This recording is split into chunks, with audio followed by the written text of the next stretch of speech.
I want this definitely to be a lot more Q&A centric. I don't think anyone wants to listen to me go on a monologue for an hour. I'll kind of level set with kind of the direction of the webinar.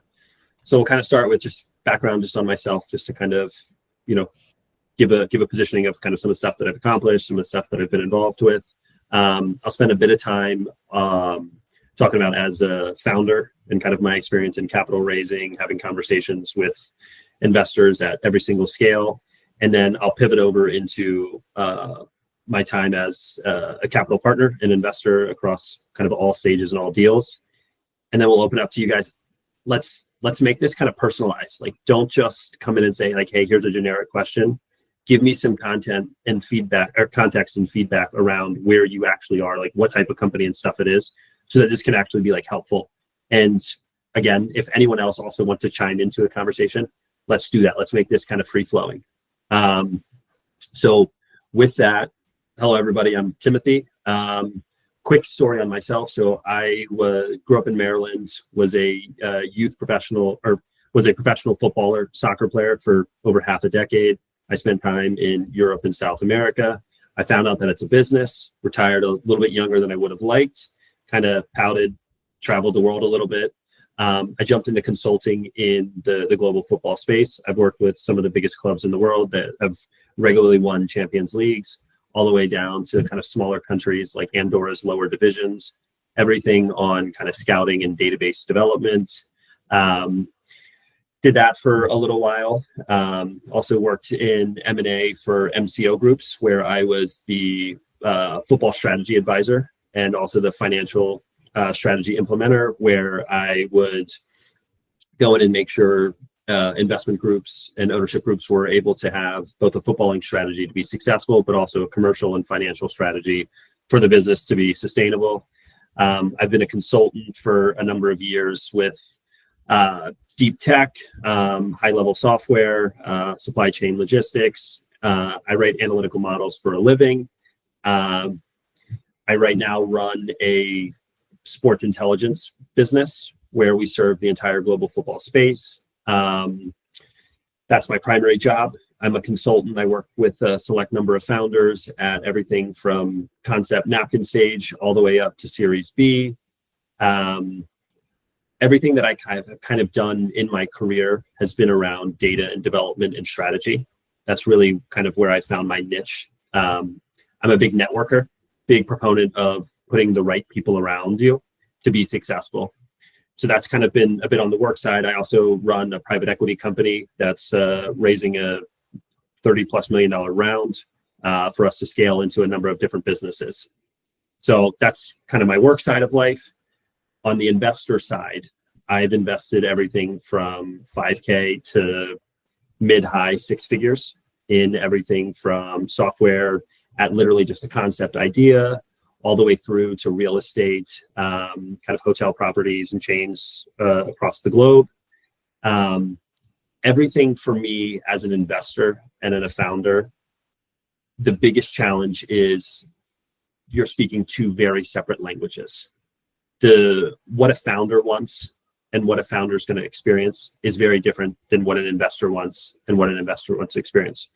So let me start and shift back over a bit on the founder side. So I've raised 8 figures total across all the projects and stuff that I've been involved with where I've been a founder. That's come everything from taking $2,000 checks all the way up to taking, mid 7 figures checks, everything from an angel, everything from a cold outreach, all the way through to institutions and private equity firms, all different structurings, everything from safes to price rounds to convertible note debts. I've played the full gambit of it. I think every deal is unique, and it's really, really has to be structured in a way that's mutually beneficial for each. Go ahead, Ben. So what I'm hearing is you really haven't been many places or done many things yet. Correct. That is exactly. Very impressive resume. Appreciate it. And, honestly, happen chance and a little bit of luck, to be totally honest. When you're a professional athlete, you get access to things that you probably don't belong in, but everyone wants to be around athletes because everyone was an athlete at one point or time or played sports and, has a big passion for it. And so I totally acknowledge that there is a level of access that I get due to my past and my CV. And thankfully, I've been able to surround myself with people who have been able to drive me in a direction to kind of do some of the cool things that I've worked on. Everything that I've done in the capital raising side as a founder has always been strategic because it's relationship building. So for my sports intelligence business, I spent all of 2023 reaching out to 900 people, had 900 plus conversations with A to Z in the space, all strategic investors or operators or accomplished individuals who'd been in the global football space, whether it's as a professional athlete, as a club owner, as an executive for the World Cup, you name it, had conversations with them. And every single one of those conversations was just a chat. And it was, hey, I have zero expectations for this conversation. I just want to share my story. I want to tell where I think the future's going. And I want to see if it resonates with you. I don't expect to get money from this. I just want to see if you have experienced something similar. And of those 900 conversations, about 245 of them were like, I would love to be involved. I obviously do not have 245 people attached to my company with me, but I hand selected about 12 people from there. I then spent about 7 months in 2024 onboarding everybody into really what the opportunity was. Giant crash course education on the market opportunity, what the product was going to do, how we were going to be successful, why we were going to be successful, what type of strategic levers we needed to pull at each stage for us to be successful. After that 6-7 month period, I went and said, okay, who wants to give me money? Now I'd built a relationship with these people for 15 plus months. A number of them immediately put their hand up and said, yes, I'll write a check. Yes, I'll write a check. Yes, I'll refer you to someone else who also will write a check. So very quickly kind of closed around when we started actually taking capital in. That was just a small 6-figure round. From there, started to get to work on building the business, right? Building the platform out, starting to figure out who needed to be in what type of role. I always tell everybody, and I think I've said this to some of the, to Ben and Adam and some of the guys, I'm really good at 3 things and then I'm shit at everything else. I am really good at data. I'm really good at strategy, and I'm really good at vision. Marketing, sales, stuff like that, don't know how to do it, not very good at it. So that group of people that I built relationships with, all of them strategically fill a role. So when someone's writing a check, especially early on for a lot of the founders who are looking for that first angel check, the money's not the important part. It's the skill and the expertise and the network access. That's what they bring. That's really valuable. And when you're just asking somebody for money, it feels extraordinarily transactional. But when you're saying, hey, I've identified you, not because you have $25,000 or $100,000 or whatever amount of money it is, but I selected you because of your skill sets, because you directly complement me. I see the value that you bring beyond capital. That's how you get a real buy-in for your investors, where they want to be involved in it, where they're willing to go in and open up access to their network. My second biggest, from my original round, my second biggest check writer was referred by my biggest check writer. Picked up the phone and said, hey, I was waiting for the right timing. We pulled this person in. That person who got referred in is a former CEO of one of the World Cups. So that's a very, very trusted, strong relationship for them to bring in to say, I think this is the right fit. And that doesn't come through just chance. That comes through relationship building. So that's kind of been my experience on the founder side of it.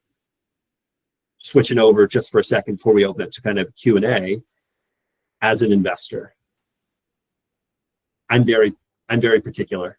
I know what I know, and I know what I don't know. I stay very much in my space. I branched out a little bit kind of early on, and I threw money into things where I was like, this was not a good decision. Not because it wasn't a good idea, but I didn't bring any real value to it. I was literally just a check. And those are the ones where they weren't super successful.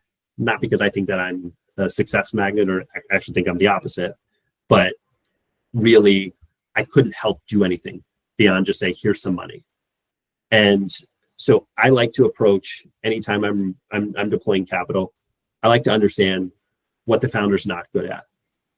Is the founder have the self-awareness and the accountability to recognize and say, hey, we struggle here. I don't have these skill sets. I'm not set up for this. I've never done X, Y, and Z. I don't know how to run a company. I don't know how to build a platform. I don't know how to do sales and marketing. All of those are easily solvable problems. You just need to find the right people. And if a founder is comfortable putting their hand up and acknowledging those traits that they need help in, you've instantly got my attention. I'm hooked to have a conversation with you. I'm there to introduce you to my network to say, hey, this person I think steps in and fills this, right? This person is able to come in and help out with, distribution network access. That's always been my approach with founders. And I'm someone where, again, every investor is different. I don't like to be pitched. I just want to know your story. I want to know, where'd you start? How'd you get here? Where's the pain point? Why is the pain point there? Why hasn't it been solved? How are you solving it? And most importantly for me, why are you the correct person to solve it? Or why is your team the correct person to solve it? Because it's easy to come up with an idea. There's a million ideas that are out there that are multi-billion-dollar ideas, truly. But 99% of them are never going to be successful, not because of the idea, but it comes down to execution. And that always comes down to the team. So kind of with that dump, I want to take a pause, open it up to any questions, comments, or remarks from the community, because I just threw a bunch of stuff. Go ahead, Shannon. Hey, I think one thing I'm struggling with, and something that you just pointed out, I have a background. So I've been a director of operations. I'm currently a chief of staff. I am excellent as an operator. Right. My skill set is really operations, project management. I'm a tenacious problem solver. I get stuff done. I know how to work through a problem. But what I struggle with is kind of that imposter syndrome. And I don't know how to run a company. I've never run a company before. So I'm building something. And I almost feel like if I go out to an investor and I say that I don't know how to run a company, will anyone actually want to invest in me? So what you've just said there, like, is that actually true? If I say that, if I go out to investors and I have meetings and I'm like, hey, I have this great idea. I really believe in it. I'm really passionate about it. I've done all this research. I think I can do this. I'm building this. I don't know how to run a company. I've never done that before. I think you can help me. Is that something that's actually going to attract people? Yeah. So first off, appreciate the context around that. So every investor is going to be different. Me personally, yeah, I'm totally comfortable with that. Let me dive a little bit deeper. What type of investors are you looking to go after? What type of money are you looking to raise? Because I think that'll help us answer that a little bit more cleanly. Yeah, so I'm pre-launch. I'm still building. I have the prototype, the MVP. I'm looking for angel investments. Okay. Software company, hardware? Software. Mm-hmm. Software. Okay. Mobile app. Yep. Gotcha. Okay. And how much money are you raising? Just about 300. 300. Is all of that money needed today? Yes. Like if you had $300,000 in the bank, you would spend it in the next 90, 120 days? Ish, yes. Ish. Okay. Interesting. Is that heavy on the tech and the dev build side? No, it's mostly heavy on the marketing. Gotcha. Customer acquisition. Gotcha. Okay. So I'm gonna throw this out there just as a piece of advice. And I don't know enough about the business, or I haven't seen the deck and stuff. Happy to kind of take a look at it. But spending $300,000 in 90 to 120 days on customer acquisition when no one's ever touched your product, mm-hmm. that's like kind of shooting blank in the dark. That's fair. Right? And I'm still working through the finances, and I'm not quite ready to go out to investors just yet. But it's mostly like I have the product, I'm getting testimonials, I'm going through Gotcha. beta and all that stuff. So still working through that. But yeah, if I go out to investors and I say like I've never run a company before, I don't feel 100% confident in it. Gotcha. I just don't know if that's like a So something I can say. And I think this will go over for a number of different people. Being totally honest and transparent is always the way to go. However, how you position that is very key, right? So you've never run a company, but you're a concept right now. So look at all these things that I've done in the operations space. Look what I've been able to accomplish in my, traditional professional career. That is how you kind of start to pivot the conversation. And then you shift over to, I've never done this. So I'm not just looking for any money. I'm looking for people that can help directionally guide me into making good decisions. Because now from the investor side, you're a person that's able and open to feedback, able to guide, is able and open to guidance. So now when I give you this money, it's not okay, I will call you when I need more money. It's, hey, I'm able to help mold and shift this. I'm de-risking my investment in. And if you approach it that way, more often than not, most angels are going to be comfortable for that. And it's also about who you kind of select. Yeah, absolutely. Thank you. That helps. Awesome. Adam, I did not see who jumped up next. I see there's two. It's going to go from the top down. So Jonathan's going to be next. Gotcha. Okay. Yeah. Go ahead, Jonathan. Hey, so my question is related to the last thing that you mentioned, which was that how I convince an investor, or how, no, not even convince, I would say, how do I show that I'm the right person, or we are the right team to achieve this, to achieve whatever, like the goal that we want, right? And yeah, I mean, how do I? Yeah, I mean that's basically my question. Is like, because I have a story. I know that I know that, I mean, I'm passionate about this. I was an entrepreneur before, but it's like what I feel like I'm doing is such a high ambition such a high ambition, and on my end is like, for example, I didn't go to college. I learned to go by myself, and like I'm the, I don't know, I think it was like the underdog, like just working, grinding, and then just figuring the things out, like however it comes. So but for me, it's hard to know. For me, how to put in words like why I'm the one who. Sorry for this. It's like I was playing with my daughter. But how is that I'm the one that? How can I show that I'm the one that will be able to Execute, make things actually work? Yeah. So that's a good question. I'm going to give kind of high level for everybody, and then we can drill down a little bit into you. So storytelling. Look, to raise capital, there are people who have raised with literally just an idea in their head, and there are people who have raised when they have tens of millions of dollars. There is no correct way to raise capital. It is binary. You are either successful or you are not.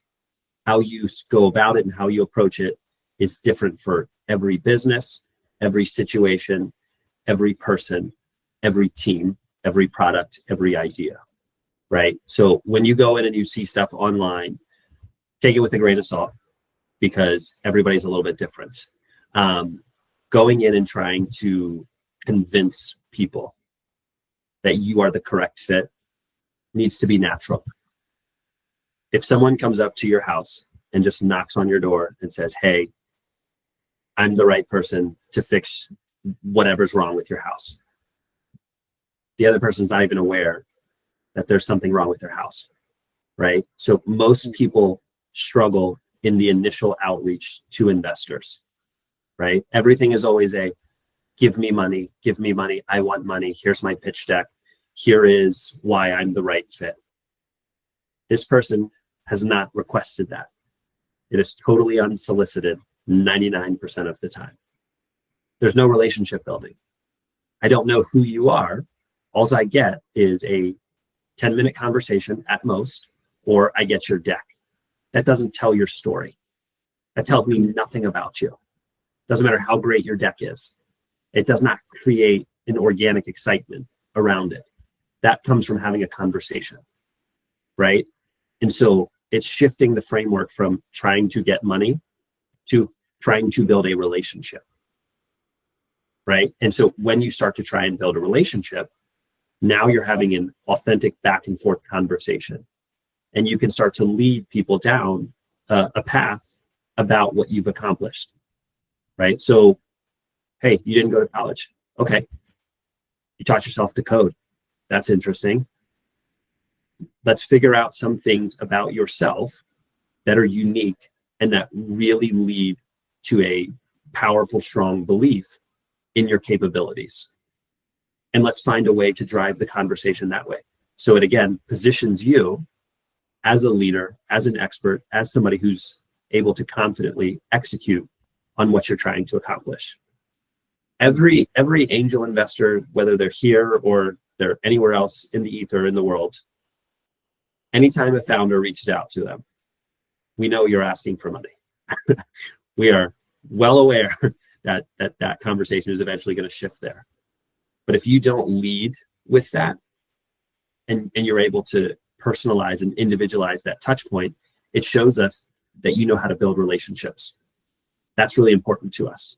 Human capital is extraordinarily important, especially if you're raising money early on. When you're raising, 10, 15, 25, $30 million checks, it's very different because it's an established business and it's for scaling. It's for growth. There's a very clear defined usage of it. There's a very clear fit, and someone who's writing that big of a check knows what they're getting into. Right. But when you're talking to an angel investor, they can write $5,000 checks. They can write $1 million checks. And it just depends on the business. Or they can go get 10 of their friends and get to $500,000, right? And so the positioning is build the relationship with them. What makes you special? It's not going to be told in 2 seconds. It's a conversation. Mm-hmm. Okay, because on my end, it's like I can show basically through my life story, that I'm able to actually achieve this. But at the same time, is that I think many of them first they will start looking at like what is your background, like have you worked in Google, have you had a previous company, what was the UX, like those things. To me it seems like sometimes they first look at that before even spending time on having the conversation. Right. Yeah. So that's a fair point. So I'll go ahead and put it one level above that. I mean, for example, in your case, right? So you start saying like you did these 900 conversations, right? Yeah. With all these people, but at the time that you started, it's like you were not like a nobody. Like you already had a career. You were you were known in the space somehow. Yeah. So they were already like, oh, okay, I know you, right? But if I'm no one, so then how do I get there? Mm-hmm. Yeah, that's a fair point. So mine was all cold outreach, right? I did not go to my network specifically to be able to make sure that I could position it with a level of clarity, right? So every single one of the advisors and investors in my company is a cold outreach. Now, do I have a pedigree that backs it up and makes it easier to go in and get conversation with some of those people? Absolutely. We'll never pretend that that's not the case, right? That's a product of a bit of fortunate circumstances, and I was able to kick a ball and run faster than people. And it opened up doors for me to be where I am today, right? But everyone has unique skills. everyone has unique things that make them different. And every founder is looking for money, and everyone is taking the same approach. Everyone is just doing outreach and saying, hey, here's my deck, here's my deck. You yourself said you have the story that if someone will sit down with you, it's worth listening to. Okay, let's figure out how you just get in front of people. Forget pitching them, forget sharing materials. Find someone that would be interested genuinely in what you're doing, and go and see if you can have a conversation. Hey, I want to get your perspective on this. I want to get your insight. I'm not looking for anything. I just want to know what you think. Is this something that you're doing? And not from I'm going to sell you something later, right? Go find someone who's adjacently involved in the space to get some real feedback. And the other piece about, someone having an accomplished background, right? Being at Google or, an Ivy League school or XYZ, right? That's layer 2. Layer 1 is it a good idea or is it a bad idea? Right? And investors only take 15 seconds to look at a deck the first time because it's unsolicited. We're not going to go spend 45 minutes looking at something. And first of all, we don't have the bandwidth capacity to. The amount of decks I receive, the amount of founders that reach out to me, I can never personally sit down and talk with every single one of them. The ones that just immediately go in and say, hey, here's my deck, here's my information, here's my pitch. I look at the message and I, after the first 5 seconds, go, I'm not reading this. Because you wouldn't want me to come scream at you. You wouldn't want me to come knock on your door and just be like, hey, I'm Timothy and this is what I've done and this is what I'm doing and do you have money? Of course not. You'd be like, hey, that was totally inappropriate. Hi, I'm Jonathan. Right? You'd want to have a conversation first, right? Get to know the person. So that pivot is going to allow you to have a lot more conversations. And then from there, you can drive it in and start telling your story. Okay, thank you. Yeah. Hey, Kaju is next. Did I say that right? Yeah. Hey, Adam. Hey, Timothy. How are you? So I'm just going to go a little fast. Basically, I'm making a product that helps EMS and paramedics fill out a report. So they spend a lot of time manually filling this out. We have a wearable that we're manufacturing that listens to patient-medic conversations and turns it into a report. And we have integrations with all the software or companies that do patient recording and everything. I've spent 2 years of my life working on this thing, and we got MVP. It's going really great, but now we need some money to scale up. And the reason I'm talking to you is that I'm kind of hearing you say almost when I was looking for a job a while back, a long time ago, I kind of would just reach out to people and be like, hey, I'd love to talk to you about your daily, what's going on with your life, or what do you do? You're in DevOps and you're using this cool product that's open source and it just got closed source with IBM. Like, how are you dealing with that kind of thing? And I got a lot of referrals out of that. So I'm kind of wondering if I can do the same thing with the space that, we're talking about, and how would that go? Basically, like if someone reached out to you, hey, look at my deck, or hey, it's synonymous to, hey, look at my resume, versus, hey, Timothy, I would love to have a chat with you about, what you do and whatever, blah, blah, blah. Would that be something, is that what's going on? Or Yeah. First off, absolutely.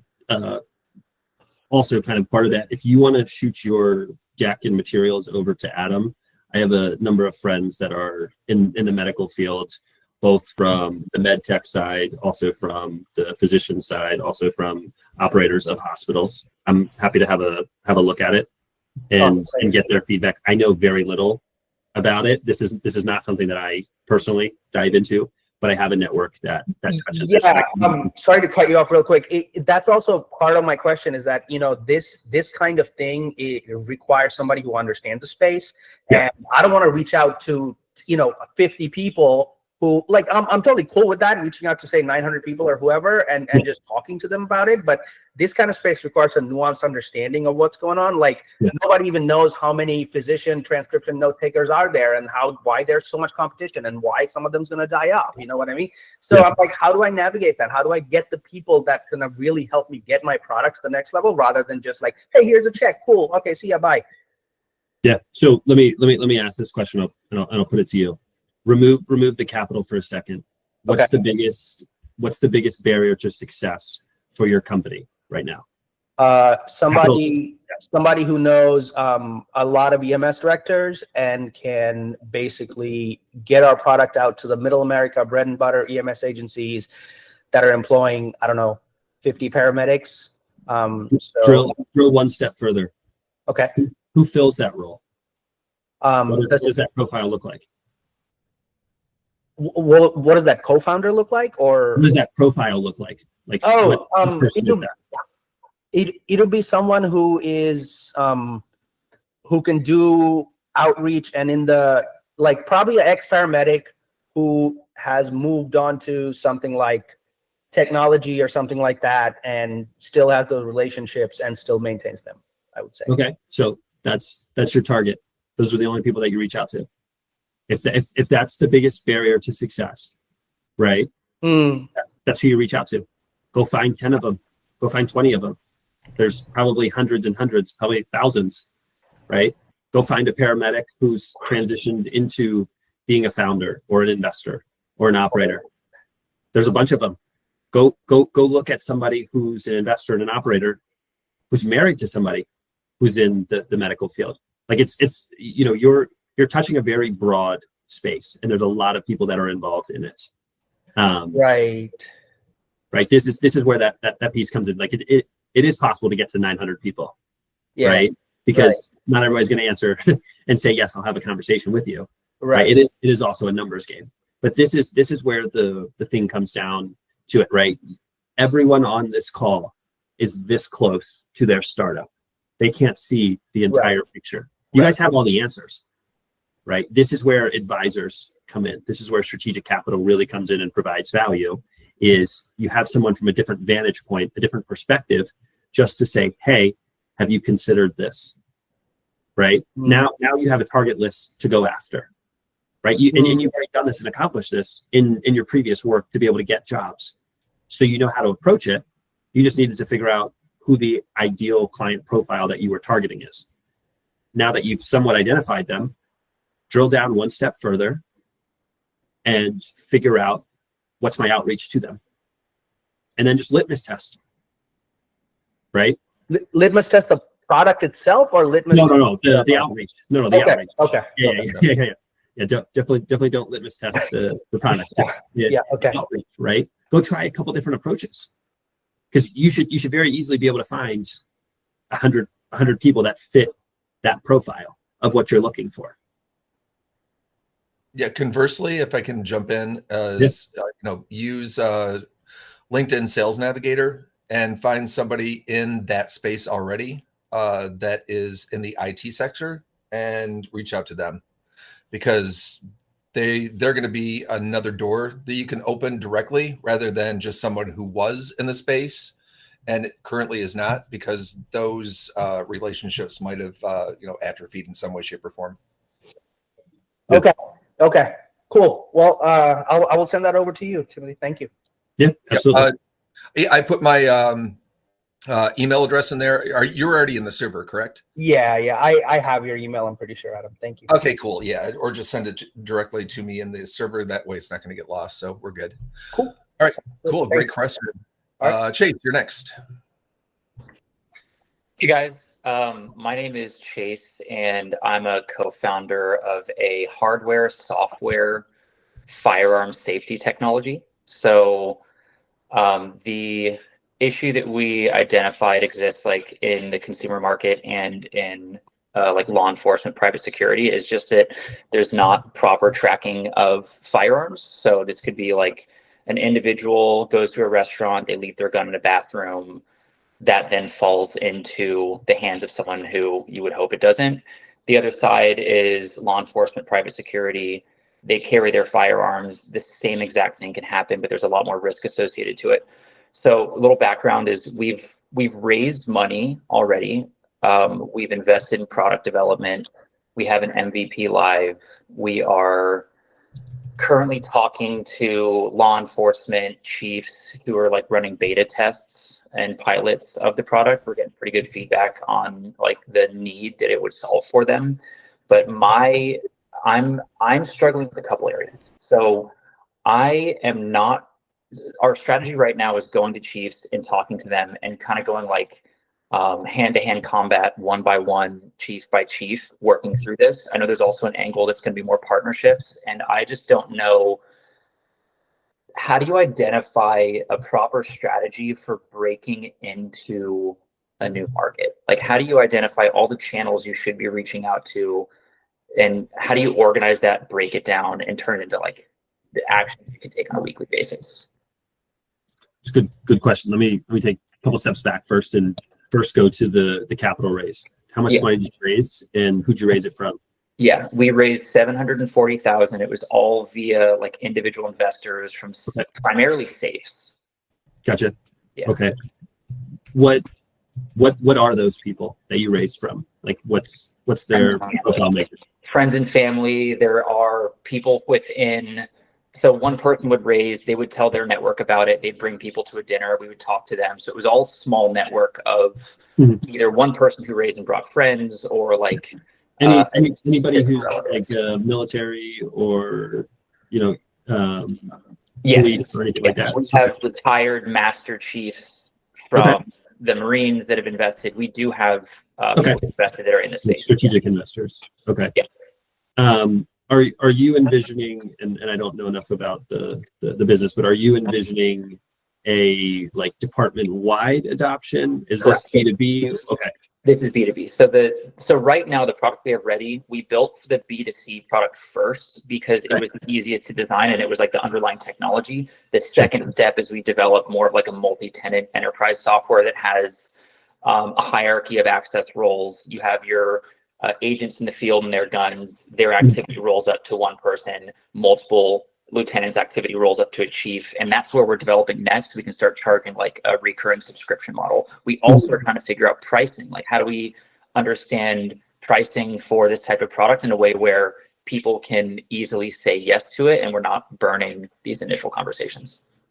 So yeah, I mean those are really good, really challenging things that a lot of people go through. So with respect to some of the kind of beta testing that you have right now, is that warm friendly, or is that from you guys cold outreaching and having a conversation?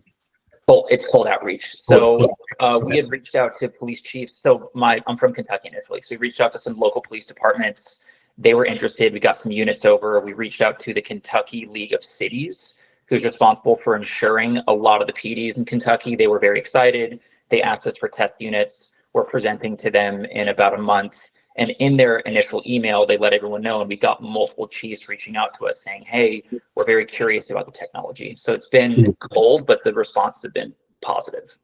Gotcha. Okay. So I think one of the challenges is where you position this from a price point. Yeah. It's going to very much determine the strategy and approach that you have. Because if your pricing is organically fit into the yearly or semi-annual budget that is set, then you just want to go direct to the each kind of police entity. If you're a larger price and you're thinking that there's a bulk purchase order and stuff, you may want to work with the county. You may want to work on the city side of things, because they oftentimes will handle some of the budget stuff. Okay. Right. And so now you're kind of getting into that government centric component. There are a lot of different strategic ways to go about it. You can go traditional sales, but those are long, and it's an RFP oftentimes, and there's a lot of political component that goes into it. So I mean, I think for you, it's you're gonna have to use both approaches, and it may even be direct to consumer as well. To drive it forward, right? I don't think that there's a one size fits all approach that you're going to have. Okay. I think you need to figure out the unit economics of your business, how much it costs for one device, for 10 device, where the break even threshold is, what type of deliverable outcome that you can show that you provide to a small group of people before you start to kind of look to go bigger. Because anytime you're in the hardware space, know that there's going to be a percentage of supply chain logistic challenges that you're always going to face. There's going to be variability around kind of the hardware materials, where that could mean that on an order that originally started really good, right? You lose 15% of your net margin, right? So you have to go to bake all that in to be able to understand what your strategy is.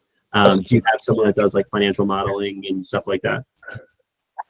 Are you talking about like projections of revenue based on like as we scale sales? No. So financial modeling in and around the actual like cost of. We have all that baked out already. Yeah. Okay. So we have a partner. We have a semiconductor company who developed the chipset with us. They're based out of New Mexico. So we know what it would cost for us to buy 500, 1,000, 10,000. We have a injection mold supplier who we've worked out volume-based pricing with. We have a packaging provider who we understand volume-based pricing with. So we have these numbers, and right now the margin is about 300% on the hardware cost to what we're selling it for at the scale we're operating it now. I'm sure we could get that down if we were doing larger orders, but we were ordering like, I think we ordered like 1,000 units the first time around. Gotcha. Okay. Yeah, I mean, I think this is unfortunately it's going to be one where you're going to have to trial and error on what really works. But I think with the people that you've raised from, go warm conversations. Also hunting, right? Also guys that have like like at like gun shows and stuff like that in and around safety for children. Yeah, that you may want to kind of diversify your pitch, because it's a very limited scope directly to law enforcement and stuff like that. Like they have a very 1+1. My mom was a sheriff for 15 years, so very familiar and stuff like that, right? Come from a EMS, military, and police family. Everyone's a little different, but that could be a long sales cycle, and you want to be able to prove the value of it. But that would be something. And if you want to, I don't know if the deck's been shared, but if you want to shoot that to Adam as well, that may also kind of help. Are you raising again? Correct. Yeah. So right now we're raising to finish product development for this enterprise platform. Gotcha. Okay. Yeah. If you want to shoot that over and stuff, I'll take a look at that as well. Yeah, absolutely. I appreciate that. I'm also EMS background. I was an EMT for like 2 years out here in San Diego. Oh, nice. Yeah. Awesome. Ray's going to be up next. Yep. Hi. Hey, how's it going? Do you guys hear me? Yeah. Yep. My name is Raina, but I go by Ray, and I've been the CEO of the company for almost over 6 years now. Got a pretty new startup that builds business tools, focus on data. So that's right up your alley, I guess. Yes. And a couple of other things that I don't want to get into here. My question to you is, if just to kind of piggyback on what Jonathan was talking about, if a person came to you as an investor, I mean, you are the investor, and with a deck, a decent team, right, some traction, but it's totally disconnected from the space he wants to be on, right? Because his background, he doesn't have experience, no college degree, what have you. Would you still be interested in this person as a founder for someone you would actually invest on based on all the other, I don't know, characteristics of this person? Simple answer, absolutely. Right. Having a specific background in something isn't a major influencer for me. It's beneficial. I like to kind of stay in the scope of what I know, but I have a network that touches a bunch of other things. So if I ever kind of case in point about the medical thing, I know nothing about that. I have no idea how it works. I know none of this stuff, but I'm immediately going to shoot it over to people to help kind of conduct and vet due diligence. When I go and look at it, I want to connect with the person, and I want to understand the team that's behind it. And I don't care if you are 16 years old. If you are the right person for it and you have the right potential, I'm absolutely open to sitting down and having a conversation. And I've invested into people that, exactly that statement. I've invested into people. I didn't invest into the idea, or I didn't invest into their, the all of the stuff that they'd executed on. I invested in them because I believed in them. Right. So you're saying we shouldn't be discouraged No. by the fact that we don't have the right background, right? Yeah. Because maybe we just were annoyed or just saw a problem that we just found the solution for, and other characteristics of the founder personally would make you to invest. Absolutely. Right? And, all right. Yeah, absolutely. And listen, everyone has a different perspective, right? Sure. Just because someone says, I don't believe in you or the idea or whatever, Yeah. 20 other people could say yes, right? Yeah, right. Yeah, no, that's true. I mean, thank you for that. That was just my question, really. Yeah. And I'm really glad that that it's like that you see it the way. Yeah. That way. Right. Thank you. And I think especially if it's something like that where you don't have the past historical execution and success, Right. be a little bit more selective in why you're reaching out to an investor. Be prepared to answer that though, right? That's a huge thing, right? Because when you're having a conversation with an investor, they're going to ask questions. They're going to look purposely to make you a bit uncomfortable. At least the good ones will. And it's not because they don't like you or they don't think it's a good idea. It's they want to know how you perform. They want to know how you think. They want to know how you're able to handle being uncomfortable. Are you prepared for this? Did you go in and really invest the right bandwidth to be able to have this conversation? Or are you just saying, I want to raise money because I want to raise money? Right. Or maybe just at the right time, right? You came at the right time.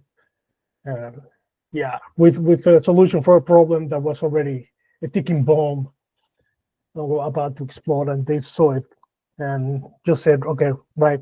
There's a couple of people, I guess. I mean, I think I don't know. I've seen some, and I read some things. I think the Airbnb is a good example, or Shopify, or I think Netflix also. None of these people were really in the space, I think, and they kind of made it. So yeah, that's absolutely right. There's take this, right. The ones that you hear about were the successes.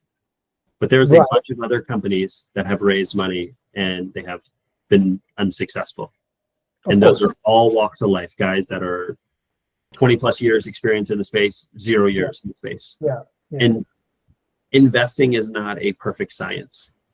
There's a lot of intuition and feeling and a risk tolerance for why someone's going to write a check. Your job as founders, and every founder that's in here, especially anyone who's looking for capital raising, your job is to find the right person at the right time and tell them the right story. Right. Because all it is how do I de-risk this? That's all investors want to know. What are you going to do that's de-risk it? What have you executed on? How are you approaching things to be successful? Yeah.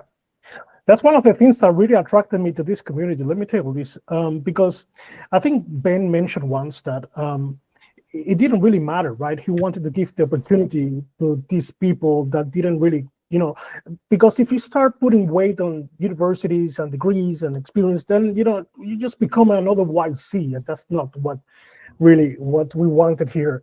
And that's just really cool. That's it. Thank you for your time. Thanks, Ray. I appreciate that.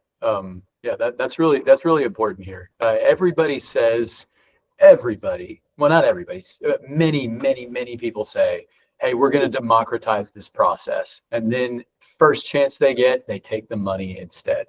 And I'm not going to say that there will never be some way that we're going to make money doing this, but what we are never going to do is light on fire the promise that we made to all of the members that came in from the very beginning to say, we are not bringing you here to make money on you. We are not here to sell you something. We are not here to, we're not, there's not going to be like a bait and switch, like, oh, now you have to start paying for it. It's free. The intention is that it always will be.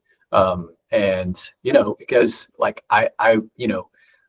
young Ben, 22, 23, 24-year-old Ben would have loved to have this resource back in the day. And everything else just seems to be like, and I understand why people were cynical about it. A lot of people came at me saying, I know you're selling something. Just tell me what you're selling. And I get it. Because there's always a sales pitch at some point. And our goal is not to be that. I'm not saying we will never monetize it in some other way. But the goal is we're not going to go back on that promise that we made, that we're going to add value for the members for free for always. Anyway, sorry, Timothy, I'll get off my soapbox now. No. I think that's such a powerful piece. And honestly, this is a community, and if you don't interact, you're not going to really get a whole lot out of it, right? I would imagine there are a bunch of like everyone is looking for money, but I would imagine there are people on this call who have friends or colleagues or network access to other people who would be interested in some of the businesses on here. Just because someone's not an investor doesn't mean that there's not an opportunity for it to be successful. And there's a lot of collaboration that can happen. And Ben in the community is doing such a great job of being able to create a safe and comfortable environment for people to express some of the challenges that they're facing and to celebrate some of the wins together. I think that's the biggest thing, right? To pull people in together from all walks of life, from all different experiences, all different facets and stages of where the company or companies are, and be able to say, hey, let's just try and make a better world. Because honestly, that's what everyone here is doing. You listen to the different solutions, and they're just trying to create a better world. And the better world, we need people to support us, because it's tough. Look, there's running a company from concept to exit and everything in between. It's a fucking shit show. You're gonna feel like it's unbelievable. You're gonna get these unbelievable highs where you walk out and you feel like you're on cloud 9, and then 30 minutes later, reality can come crashing back, and then 10 minutes later, you can be all the way back up again, right? You need to have people around you that understand what you're going through, that are there to listen, that are there to just sit back and go in and say, I've been there. I get that. Hey, we're here for you. Hey, do you want to strategize on this? Do you need just an ear to vent? For some of the stuff that I advise on, and I had a 3.5-hour conversation with the founder who was at wit's end. He was broken. Really, really great idea, has done a hell of a lot, has an unbelievable story and around it, but he's just tired of running into the wall. And he was like, texted me the next morning after our 3.5-hour conversation. That was 11:30, 12 o'clock at night, and he goes, thanks, man, I haven't felt that much relief in months. This community has so many people that can do that across board, but you have to be willing to put yourself out there. That's the biggest thing. Anytime you're looking to accomplish anything in a business, you have to be vulnerable. You have to be honest. You have to be transparent, and it's give and get. Have the conversations. Just because somebody here has an idea, right? If it's something of interest to you or your network, go in and help them. You have no idea what that person can bring. I have and Lori, I'll come to you in 2 seconds. I have and this will touch heavily on kind of the investor side for some of you guys. I have a colleague of mine who's doing very well in life. He only writes $5,000 checks. Now, mind you, he is worth a lot more money than that. But that's just his piece. However, he's a signal to everyone else. Anytime he writes a $5,000 check, and by the way, it's an 8+ month due diligence process. Within 7 days after that guy writes a check, whatever amount that is left on that round, one of his colleagues who's worth even more than him, and it's a lot of money, immediately wires a check. Doesn't even look at the agreement, just automatically wires the check to cover the rest of the round. You would have no idea, but that's how it works on the investor side. It is not everything that you will read on the internet. Everyone will go in and say, yeah, we went in and we talked to one person and they wrote us a check. Sure, that's because your dad runs a family office, or your dad is a multi-exited founder, or you have a great relationship. That's not the real world. The real world, 99% of investment deals, relationship-based. Because you are giving somebody money when statistically that money is going to be worth $0. That's the reality of the math. Are you comfortable? Is everyone here comfortable just giving someone else on this call money that you know you're never going to get back? Of course not. Now, if it was your friend or someone you trusted and believed in, would it be a little bit easier to do? Absolutely. Yeah, I just want to jump in on the networking side of things. I've said it before. I am a mentor for the SCORE organization, part of the Small Business Association. That is very siloed. So, any of my clients that I am mentoring, they come to me and they're just going to be like, I'm tired of getting kicked in the head. And, I don't have any place to put them in order to, vent with like-minded people. So that's what's so awesome about the Founders Group is that, you have that, that venting capability, and, everybody shares their wins and everybody shares their losses. That's what's so awesome about it. Absolutely. Yeah. Lori? I know it's time to go. So I just wanted a quick question. I have a SaaS product for a very specific medical problem. And so I've kind of got the opposite of what some people have been asking about here, where I have the education, I've got the credentials, I've got the experience, the proven track record, all this good stuff. Yeah. Now, I've had a paid like pitch deck mentor type of person before that coached, and she said, oh, you're going to have to quit everything else you're doing, like the medical practice, all the product lines, all the other stuff that I'm doing, because otherwise nobody's going to invest in you kind of as the CEO of this software company type of thing.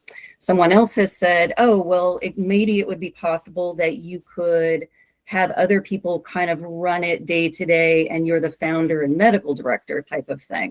Mm-hmm. So I'm just wondering, because that's kind of like a big sticking point, because I do have the software as part of a totality of services and products and other things that I'm doing for that. And so I'm kind of like, what's the magic answer to that?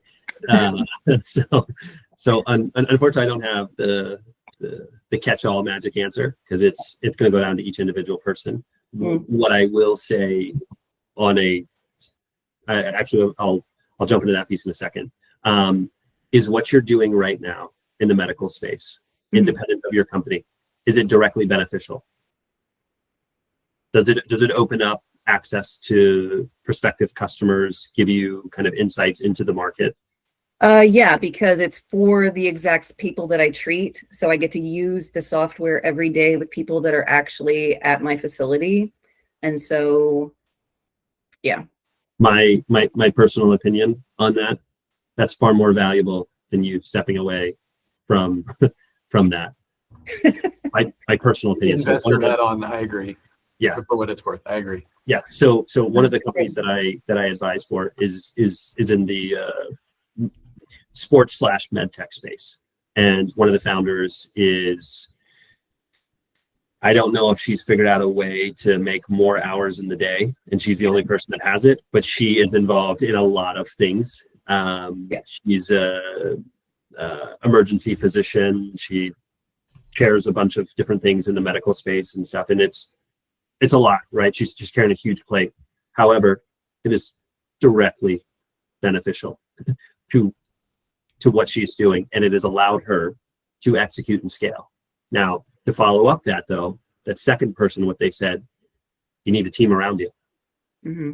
That's where it immediately goes into. You have to have someone or a team of someone who's able to pick up some of the areas where you're not able to execute on, whether it's from a time capacity, whether it's from a bandwidth capacity, whether it's from a skill set capacity. Okay. Right? No, thanks. That was a magic answer. See, you had it. Timothy, go ahead, Ben. Timothy, can I piggyback on that just a little bit? Absolutely. And by the way, if anybody who needs to drop, we know we're over time, and as long as Timothy has time, we'll stick around and keep answering questions.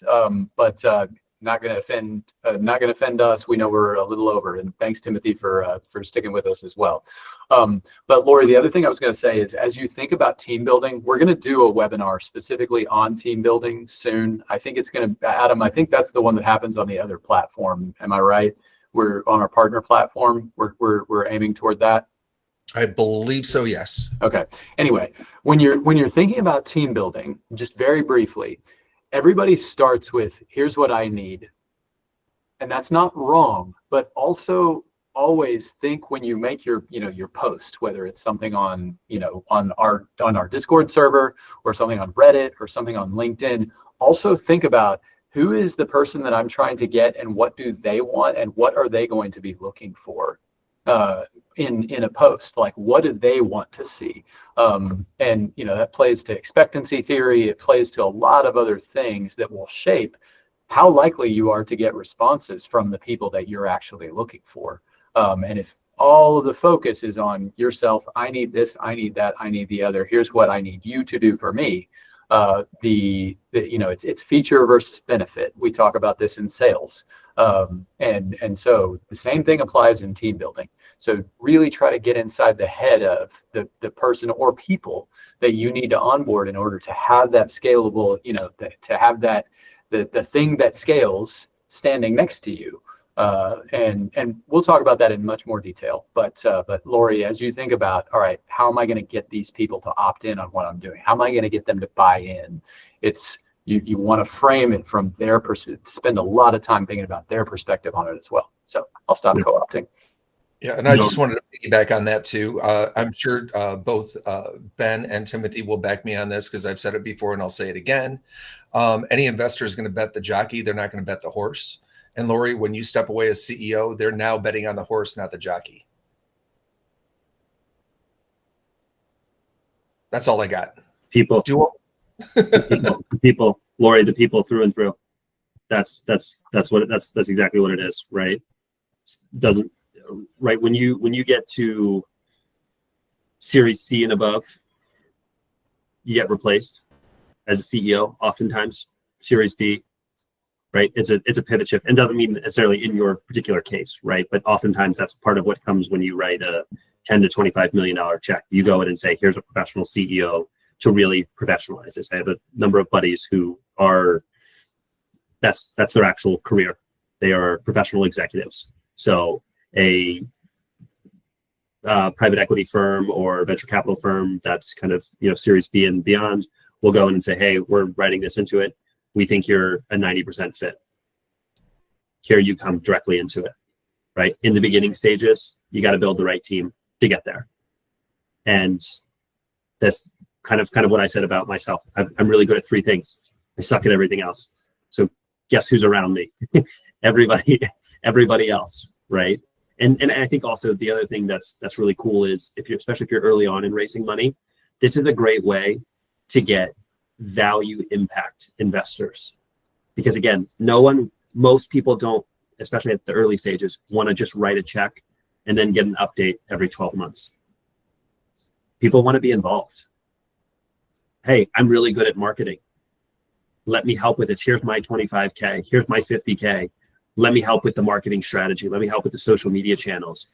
That is worth way more than a 25 or 50K check that I'm writing, because normally it would cost $200,000 for that person to step into a part-time role, right? Like my piece, when I write checks into companies, the biggest thing I can do is data. I write analytical models and build them from the ground up across everything, machine learning capabilities, automation of stuff. That's my area of expertise.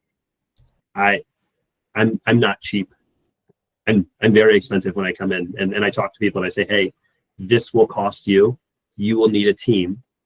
Conservatively, it'll cost you about $650,000 for about 6 months worth of work. I can do that in 2 months. Do you have $2 million to write a check for me? No, but I can put 50K in and help solve something else, and I can fix this for you so your capital can be deployed somewhere else where it's more valuable." Now you've got me bought in, not just as an investor, but I'm sweat equity invested into this. I genuinely believe what you're doing. And this is an additional layer of what type of investor you're targeting. Because someone who just writes a check and disappears, they don't really care. Somebody who's like, "Hey, here's my network. How can I help you? Hey, Lori, I'd love to know what's going on. What's keeping you up at night? What's something that's challenging?" Those are the type of people you want on your cap table. Shit, I have conversations at 1:00 in the morning with some of my angels and investors. I have guys who sit on boards of Fortune 500 companies. They make themselves available for 6 a.m. calls if need be. That's trust building, but that's someone who's bought in. They don't care about the money side of it. It's they believe in the mission. It's targeting the right people. You know, Ben, you were totally spot on with it. From their perspective, why is somebody investing into this? Because everyone sits here and goes, oh, well, you can make a bunch of money. The statistics say you are going to lose this money as an investor. So if you take away the financial upside, why am I writing a check into you? Do you know the reason why?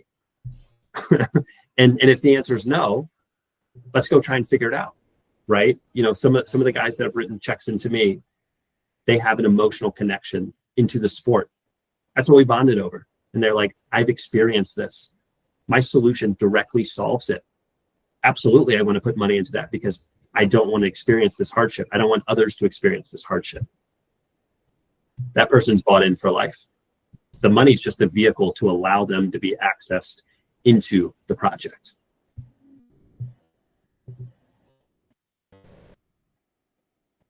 Cool. Dual, you're next. Yeah, so it's kind of piggybacking off what Lori asked, and I thank you, Tim and Ben, for taking the time to really answer all these questions. I know it could be a lot at times. I'm doing about 2 or 3 things myself. I'm in insurance. I do events like fashion shows, looking to do like trade shows, and I also have products in the cannabis space. And that's kind of where I've been at and looking to grow in. And my question is, I've been told similar to Lori, like, yep, you gotta quit one and just focus on, you gotta quit the other 2 and focus on one thing only. And you definitely already answered that. But my other question is, especially trying to build a team, since it's mainly been myself, kind of just bootstrapping, working full time, is how do you really build a team if you don't have really the capital or like to trade or like maybe the time to do that? Good, genuine question, right? And this is, and let me kind of take a step back and ask, pie in the sky, which one do you think is the one that you need the most help with, that you want to build the biggest team with, and the one that's going to be the largest purely from a financial side, upside? The largest would probably be the events, because it does with fashion, apparel. It can also have products. We get sponsors. There's a lot of media attention that comes with it, and it also has helped the other businesses because it's creating a community. At the end of the day, like what you said, it's building relationships. People want to be involved. There's been a lot of volunteers who have reached out just to be like, hey, can I be an artist for this? Can I come and do photography for this? Because they like cannabis, art, and what we're creating. So it's very community based. And there's other people who reached out just to be involved in like what you mentioned. So I think that is the one. And it could also have its own line of products and things like that, but that's not really the main goal of it. Gotcha. Okay. So with something like that, the easiest answer to get people interested is they can either invest in or they can get sweat equity. Those are the real 2 kind of, or you can have people who volunteer, but then it's kind of, can I really count on them? Or are they able to do it? Why are they doing it? Right. So I'd pick one of those kind of 2 directions on the capital partner side or on the sweat equity side. And that can be as an advisor, or that can be as someone joining you as an early employee who's just not working for money. They're working for equity. They believe in the project. They believe in the upside. They believe in the opportunity. So that's always kind of a key piece. As far as building the kind of team around it, and I don't want to steal too much thunder from the team building webinar that will take place. And Ben, please jump in if you'd like. Can you tell the story right now to everyone here in less than 2 sentences, where the company is, where it's going, and what's preventing it from being successful? And can you use metrics to define it? Where we currently are right now is we just finished our 4th show. We're going to our 5th. Metrics to define it is we have about 100,000 views a month on our social media. We have about 1,000 followers across the platform. and we had about 200 people at our last event, and we had a grant from a local nonprofit for community and art. So, and then we've gotten some sponsors too. Gotcha. Okay. And what's the biggest roadblock? Building a team, like you said, we have volunteers. But independent of the team, right? Because the team is a potential solution. What is a roadblock in the business itself? Like, why are you getting a team? It's so much to manage. There's a couple hundred people that you have to work with, from vendors to the venue to the models who will be, plus the designers, plus the sponsors. Is just a lot to manage. An operational imbalance. You don't have the bandwidth capacity to be able to. I don't have the skills for that. You don't have the skills for it. Okay, so it's not from the bandwidth side of it. It's just from the skill side of it. So you're looking for one person. Right? Somebody with help with the operations of it. I think I have been doing sales and marketing for a while. I can get that down, but I think the operations, kind of just managing all that communication, everything together, could be, like you said, it's overwhelming at times. Yeah. So then you need one person, not a team, right? Because it's not that you have so much stuff. It's that it's just not your natural area of expertise, right? You're operating in a space where even if you give 100% of your bandwidth and your capacity, you're only performing at like 30 or 40%. So you need to find someone who would be able to go in and carry that and drive that part forward, right? Part of growing companies, right, is finding things to delegate, finding the areas that you're good at, spending the time there, finding people in and around to fill the areas that you're not, that are mission critical to the growth of the company. So growing a company, you have 3 levers. You have the product, you have business development, and you have capital. You have to move each one of the levers in a strategic manner that allows you to then unlock and activate the next lever, right? So what generally happens, especially for most first and second time founders very early on, is they pick one lever and they spend 100% of their time doing that. So most people go in and say, capital, we need money. And they don't need money, or they don't need a whole lot of money. Or people spend it solely on the product. And they're like, we're going to move the product so far forward. But then they can't move it further because they don't have the money to kind of support it. So where you are is you have some proof, you have some traction. I don't know if you're commercialized or anything of the sort yet, but you literally just need a person to step in and run operations.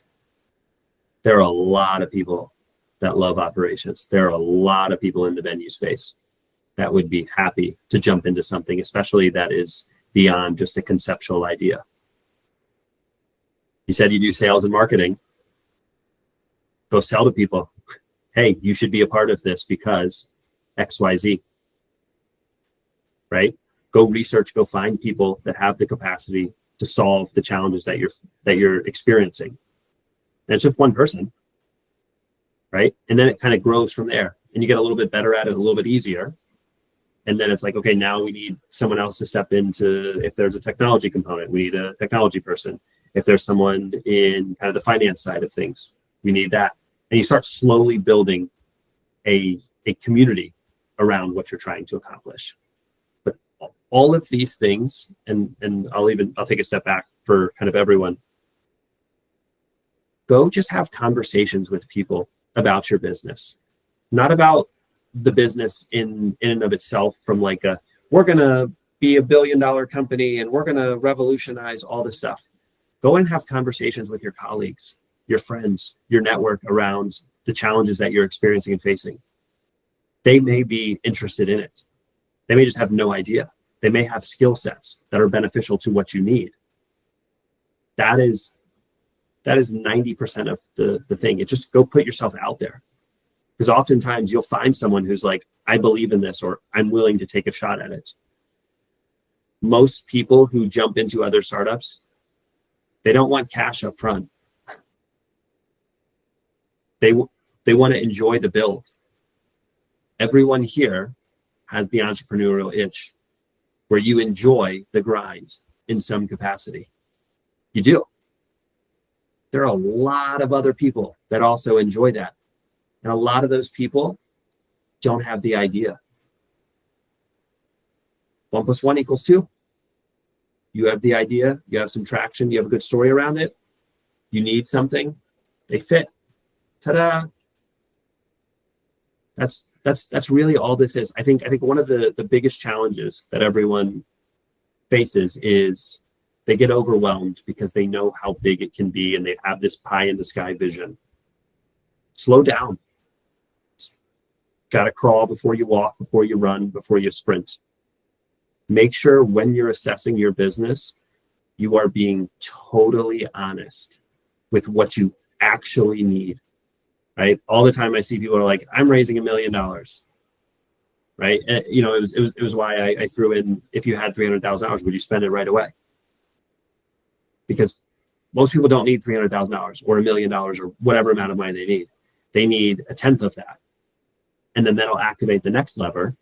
And then they'll learn more about their business. And then they didn't just burn 100,000 or 200,000 or $1 million or whatever dollars, right? Doing it in tranches, slowly taking money and taking money from the right people, it allows you to move each one of the levers forward in a strategic manner. Business is chess. It's not. It is, and it's not just chess. It's 4D chess. It is multi-layered, extraordinarily complex. And you have to be able to tell that story. Awesome, Ben. Yeah, I'm gonna hop off at 3 as well, or at 4, I guess my time. So I will open it up for one more question if anybody else has one final one. I know that Tim Hampton earlier had one, so I wasn't sure, Tim, if you wanted to chime in. Was it written in the chat? No, it was like he put his hand up. Okay, yeah, go for it. I was just curious. You kind of touched on it while you were going over your story, but you know, given where you're at, like, you know, what really propels you to help people? Is it because, you know, you had help coming up, or, you know, what's really driving you know, your desire for mentorship? Great question. I just want the world to be a better place. And I know that's a bit of a kind of cliche answer. I think there are so many really cool ideas. There are so many really amazing people that are this close to making it. And you walk that very fine line of, I'm going to give up because I'm tired of banging my head against the wall.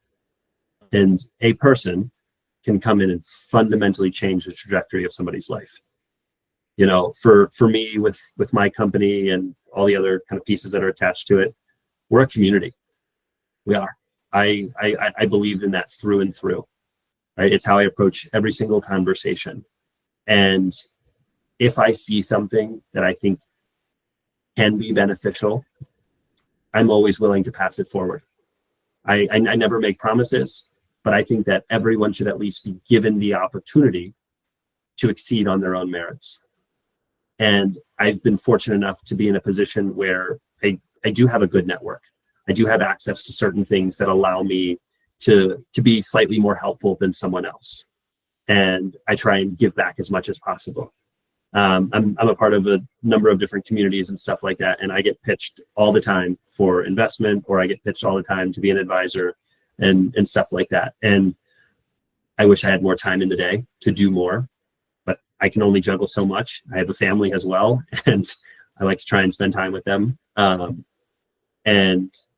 But just putting something forward to somebody else, I think, hey, if it's a good idea, it's a good idea. Let's see if it's successful or not. That's my approach to everything. And honestly, when you start doing that, and you start doing that in and around this community and other communities and in your personal life, you'll find that it comes back to you tenfold. You'll find that you build real, authentic, genuine relationships where when life gets hard, you can pick up the phone and call those people. Doesn't matter that you're business partners. It's a relationship for life. Doesn't matter if you've lost money. I've lost people a bunch of money. I've made people a bunch of money, right? I've had people who've lost a bunch of my money. I've had people who've made me money. Certain ones, I don't care about the financial side of things. Certain ones that, we went through highs and lows and everything in between. I don't care about the outcome. The journey for me was more important. Like I built a trusted person, someone that I can genuinely call on, and vice versa. I'm always an open door to that. I get text messages from some of my investors. Hey, I'm struggling with this, or hey, do you know someone that can solve this? Absolutely. Hey, or hey, no, I don't, but I can go see if I know someone that can. When you start putting others first, you start to really build an avalanche momentum that where others want to be around you, others want to kind of drive it forward.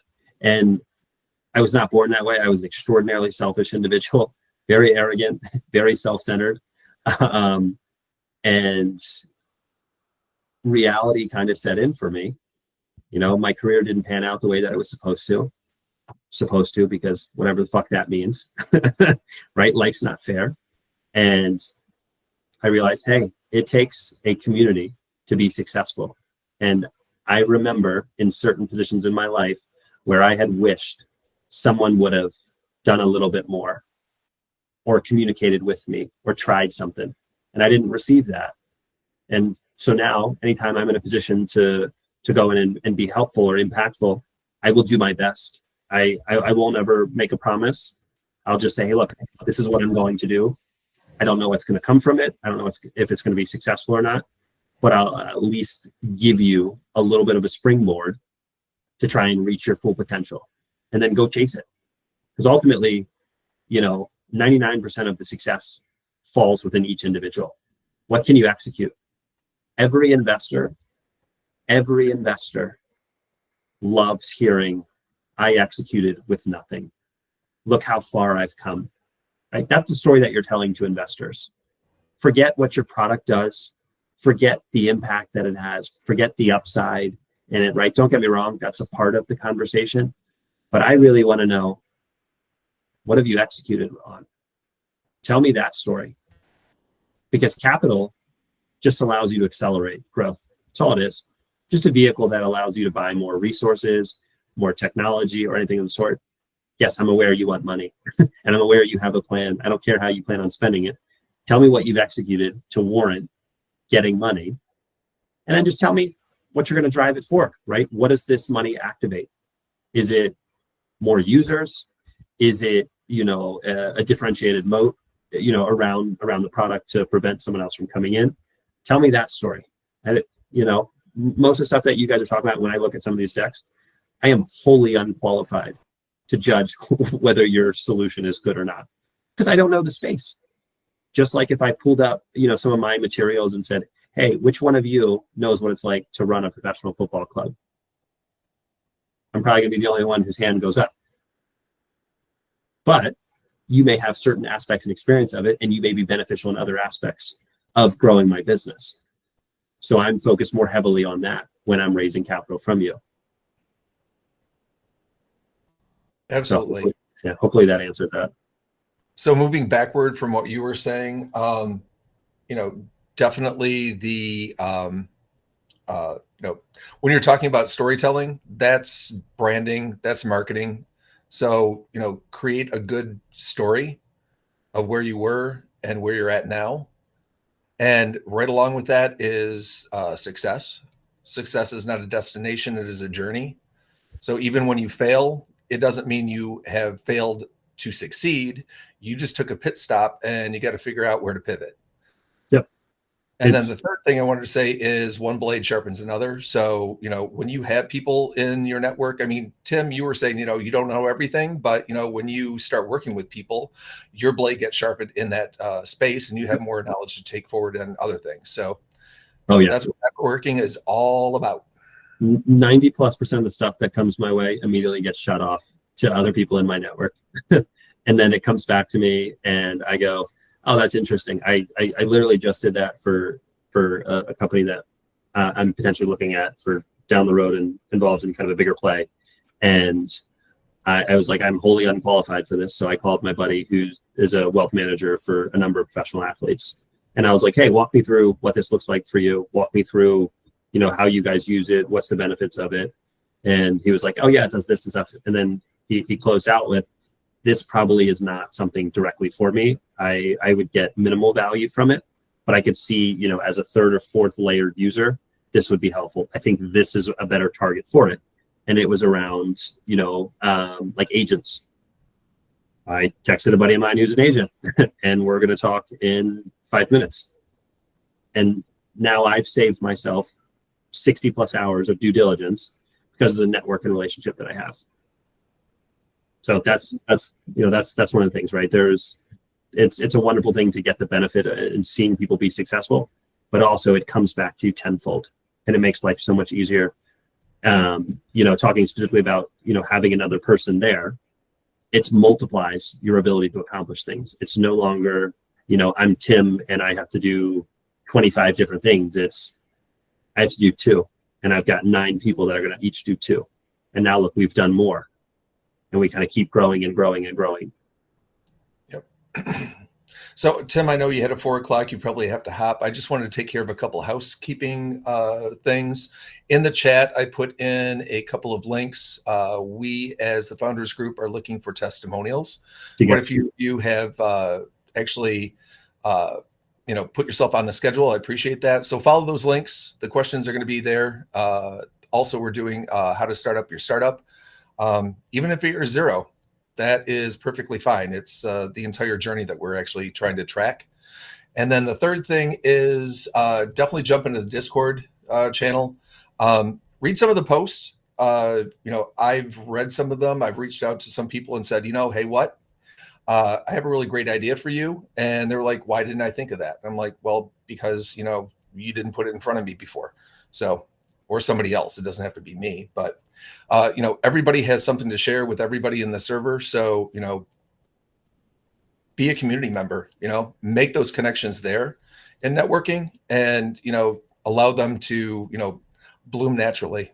So that's all I got. Anybody else have anything else they want to add or subtract, multiply or divide? All right. Thank you so much, everyone. Yeah. Thanks a lot. Yeah, thanks a lot for all your questions too. It's been those were great questions, and this was like one of the I don't want to say one of the best, but it was definitely one of the most informative, I think, in terms of just natural conversation back and forth. So thanks everybody for attending. I appreciate your time today.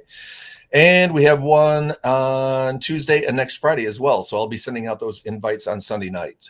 So outside of that, I'm going to go ahead and let everybody go and have yourself a fantastic weekend.